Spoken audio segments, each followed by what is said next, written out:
Welcome to Hoosier Gameday. Indiana versus Michigan, back in Bloomington after 2 weeks, no longer here in town. Jack Edwards, Callie, Metzger here, as always for Hoosier Gameday, presented by the Hoosier Network. Callie, how are you doing this morning? I'm doing all right. How are you doing, Jack? I'm doing exceptional. I think the weather, it's been kind of nice, kind of a little dreary. I think it's kind of leaking over into the general sentiments. Well, it's football weather Yes, now, it is. So. Very much Big Ten football weather. Yes. Yes. We had a Big Ten football game last weekend. It wasn't a pretty game, Indiana falling to Nebraska. No. I think the bottom line is all I have to say is that this Hoosier squad can't find the answers and change what they need to change right now. Yeah. It's going to be too late because it's not too late yet, but it's getting there. Verging. Yes. Verging. Well, much so. They have another matchup in the Big Ten this weekend against the number 4 ranked Michigan Wolverines. To break down their side of things will be Max Wood. On the Indiana side will be Carlo, Barone, both guys of the Hoosier Network. We have a great interview with Will Foley, already betterly handling that, about a potential new mascot for the Hoosiers. But before we get into all that, let's look back at last week with Kylee Corman. All right, thanks, Jack. Last week, the Hoosiers traveled to Lincoln where they faced a Nebraska team in a potential must-win matchup for both sides. The Hoosiers were already at a disadvantage going into the game, missing their top 2 wide receivers, DJ Matthews and Cam Camper. The Hoosiers had a rocky start when they had to use a timeout at the first play of the game before a second even went off the game clock. They then punted the ball away to Nebraska, who scored on their first possession, giving them an early lead of 7-0. The defense started showing some promise, however, after a strip sack from Lewis Moore and Cam Jones, recovered by Miles Jackson in the end zone to tie the Hoosiers 7-7. However, that momentum did not last long when the Hoosiers had a blocked punt returned by Nebraska for a touchdown. After that, the Hoosiers struggled severely. Weak offensive line, short run game, and too many incomplete passes. The defense couldn't handle either, with Nebraska scoring another touchdown, making the score 21-7. The offense started looking better after a touchdown reception by Emery Simmons, then going into an impressive run by true freshman Jalen Lucas, setting up a Sean Shivers touchdown, making it 21-21 going into the half. Even though it was tied at halftime, the Hoosiers still struggled going into the second half of the game. Nebraska had a 71-yard pass to Trey Palmer for a touchdown, making the score 28-21. The Hoosiers were scrambling, but they could not pull the team together, and the game was ultimately sealed when Nebraska quarterback Casey Thompson rushed for a touchdown, giving the final score 35-21. Although this game was plagued with penalties, with 23 combined penalties and 202 yards, that cannot be to blame for the Hoosiers' loss. Tom Allen and his Hoosiers have a lot of internal positional issues they need to examine moving into further weeks. Back to you, Jack. Well, thanks, Kylie. Indiana now 1-1 in Big Ten play, looking to go break that either above or below 500. Joining me now is Max Wood of the Hoosier Network. Max, you're a photo video guy. You're not an on-camera guy. How are you feeling today? Yeah, it's weird to be not behind the camera, but I'm excited to give some insight today. We're dragging you out in front of the lights. I don't think anybody in the school knows as much about Michigan as you do, so we're going to test your knowledge a little bit here today. Okay. But we'll start kind of generally with Michigan. Yeah. Number 4 in the nation. What are they so good at? Well, I mean, they've got a great offense. They've got a quarterback, former 5-star, J.J. McCarthy. He's looking good. He's very efficient. He's the leading completion percentage leader in the country. They've got Blake Corman on offense, who scored the most touchdowns as a running back in the nation. Their offense just doesn't seem to have any weaknesses, and they're looking to build on their defense. Yeah, defensively, is there any flaws there, or kind of, if there could be a flaw on this team, is it the defensive side of things? I would say so. I mean, losing Aiden Hutchinson, a top 2 draft pick, and David Ojabo, it makes things interesting to try and fill those holes. But they're Michigan, they have the talent. Yeah. And they're just trying to get the guys the reps to get more comfortable in their system. You mentioned Hutchinson, a guy who had a really big draft pick last year, and the talent. Are there any guys do you think could be pro-ready guys that will really catch the eye in this matchup on Saturday? I mean, yeah, it's not pretty, but their offensive line, their center, Olu Oluwatimi, he was a Remington finalist, which is for the top center in the country. He's a transfer. Anyone on their offensive line you could name, and they could be on an NFL team in a year from now. And Blake Corm, the running back, is probably the main focus as well. We didn't really plan this kind of in advance, but what are the aspirations for this Michigan team?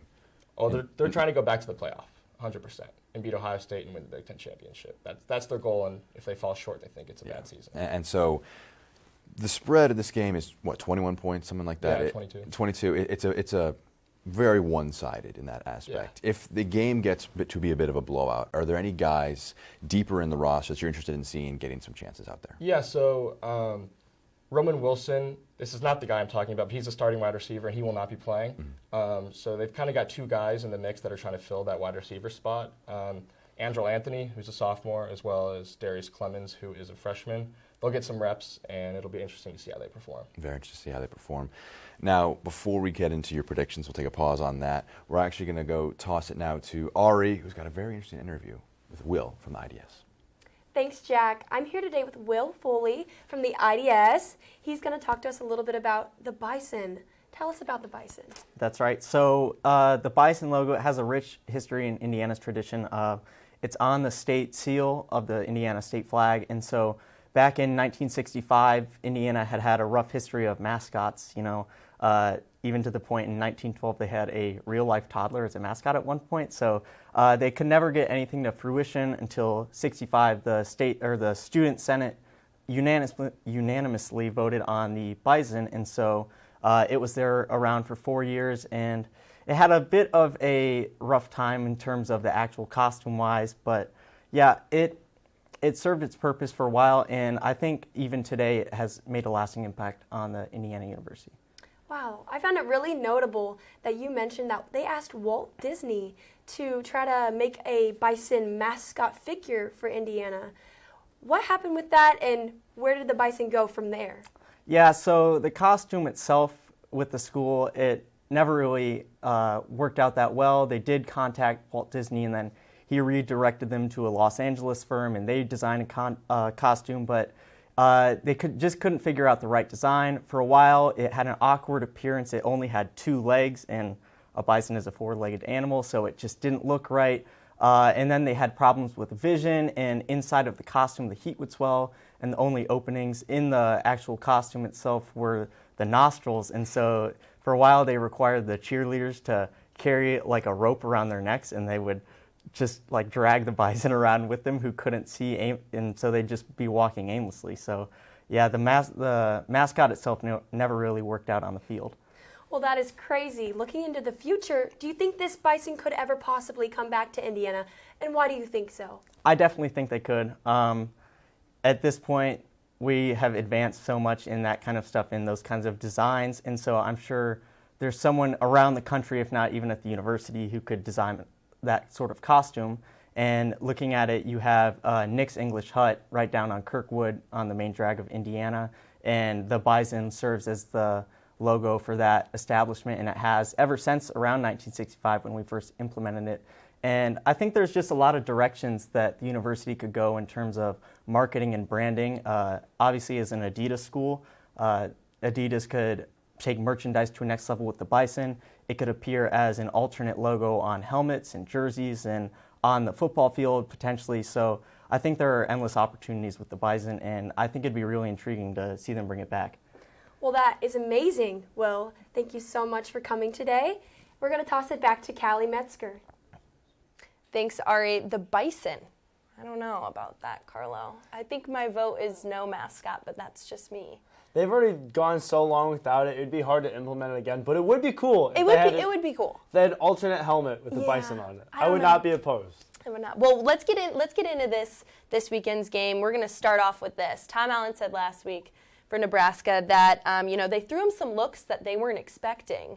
But if you really look down to it, those issues that they did encounter were self-inflicted. So for you, Carlo, I think the $1 million question is, what went wrong?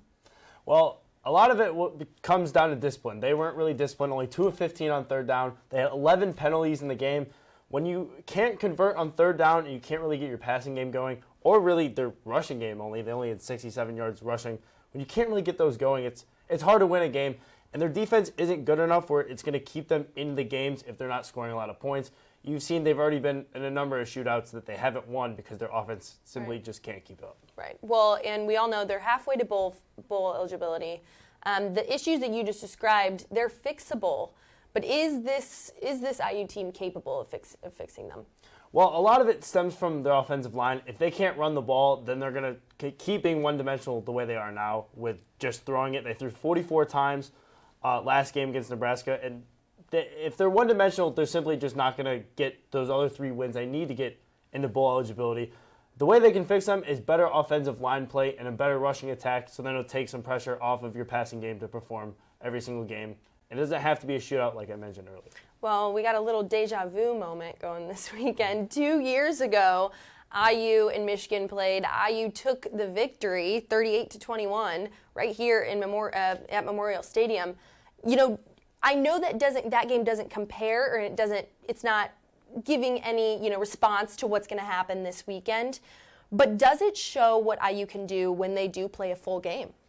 I would say so. I mean, if they're going to win this game, they have to play a perfect game. I said that before the broadcast, but if they want to win, they're going to have to go away from those penalties. They're going to have to be able to run the ball. They're going to have to be disciplined. And I think running the ball has to be their big emphasis this week because Michigan knows they're going to pass. They're one of the nation's leaders in passes attempted and completed and all that jazz. But that really is because they can't run the ball. Mm-hmm. If they come out and they run the ball, I'm sure Michigan's playing the pass. That's how you churn clock and you take control of the game because they're just powering the football down Michigan's throat. That's the only way I see Indiana winning. I don't see them winning a game that would be in the 40s or 50s. If it comes to a shootout, I think Michigan's easily going to take it. Well, like we always do, we're going to wrap it up with predictions, and we're just going to start with you, Carlo. What do you predict will be the score and then thus the leader for this weekend? Well, in this game, I said Michigan 49-14. I think Indiana, it's going to get away from them early if they aren't disciplined. All it's going to take is a turnover or two for really the game to get out of hand. Michigan's offense, as Max has described, it's been great so far this season. So I have Michigan winning 49-14. Well, I have the Wolverines taking the lead as well. I'm going 42-21. And I never say this, but I mean, maybe in my head I do. But I'd like to be proven wrong. So yeah, we'll have to see. We'll see. Jack, Max, who do you got? Well, thanks, Callie. 2 Michigan predictions. I'm back here with Max. Now, I've predicted 5 IU wins. Against many people's better judgment, I've predicted IU to win 5 times. I want you to tell me why I should not even be thinking about an IU win right now. Yeah, I just think the way that this defense has been playing, against Nebraska, they ran all over them and they threw all over them. Mm-hmm. And Michigan wants to run over every team that they play against, and they also have the ability to throw over any team that they play against. So I think that's a bad mix for IU for the way they've been playing. Score-wise, what are you seeing for this one? I would say 48-17 is my prediction. I don't think they cover. That's a big question there. And you know what? I for the first time in show history, I will predict a non-IU win. I will say Michigan wins this. I'm going to say it goes 38 for Michigan. I think they don't hit the 40s, but it's not even close. I think it's, let's do the math in my head, 38-17. Okay. So I think it's 21 points. So the 22.5 spread, I think they cover that. Okay. And it's a very small moral victory, and we get to hear about how the best football for this team will happen in the next coming weeks. But I do not think this game. What would have to happen for this to be anywhere close? I say Indiana has a fast-paced offense, and Michigan on the front line, they like to bring in a different group. They like to sub out. If Indiana can complicate their substitutions, maybe they can hang around on offense, but that's a pretty big if. Yeah, and especially with question marks about Camper and Matthews. A lot of question marks with this team, but that is going to do it for this week's Hoosier Game Day. For Carlo Barone, for Callie Metzger, for Ari Betterly, for Kylee Corman, for Will Foley, I've been Jack Edwards alongside Max Wood. We will see you next week.